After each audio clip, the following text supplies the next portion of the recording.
I suppose I should tell you a bit about myself and why a lad from the Emerald Isle ended up here, digging in the mighty town of London for 4 shillings a week.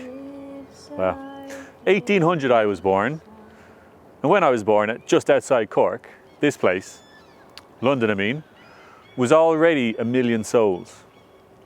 And in a few years, it'll be double that, they say. Quite simply the biggest place in the world. The biggest place for building things as well. Yet there's so much wasted and destroyed.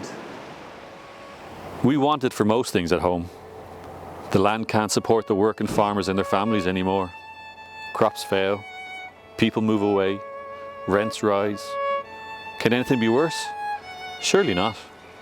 So here I find myself in Rotherhithe, with many a farmhand, tailor, cobbler or blacksmith digging under the Thames. It's a mighty town, very rich in places, and terrible poverty, all mixed into one. You can start somewhere wealthy and walk 10 minutes, and you're in one of the worst places you've ever seen in your life, with children scratching their lice-ridden sackcloth clothing.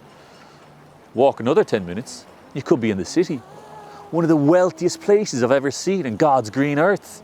It's like a chessboard. The difference between night and day. One square fine, the next destitute. The kings and queens know where to land. So do we, the pawns. There's huge, impressive buildings. The Mint, the Bank of England, the Custom House, and of course the prisons and shacks and slums for the likes of me. Theatres, if you will, or the inns and taverns where we frequent our entertainment. Some songs, dancing. Bring your fiddle and raise a tune. London is, in short, rich, fine and grand in one side, and poor, hovelled and cramped in another. I used to smell the dung in the farmyard back home, and now it seems I can smell the excrement of all humanity. The Thames is home to all that's thrown away. Human waste, butcher's blood, slops.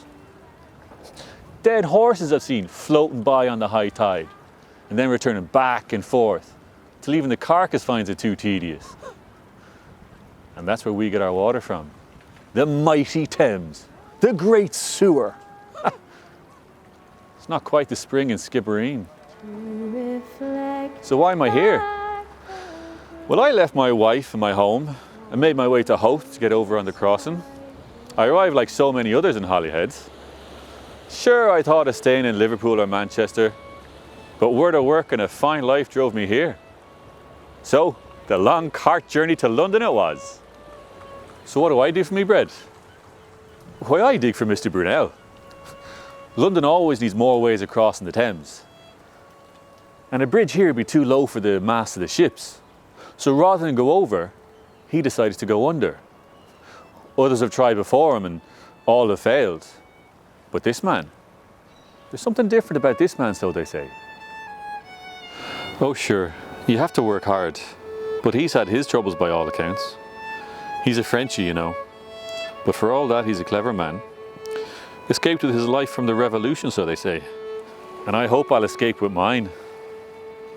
So soon may I follow when friendships decay, and from love's shining circle the gems drop away, when true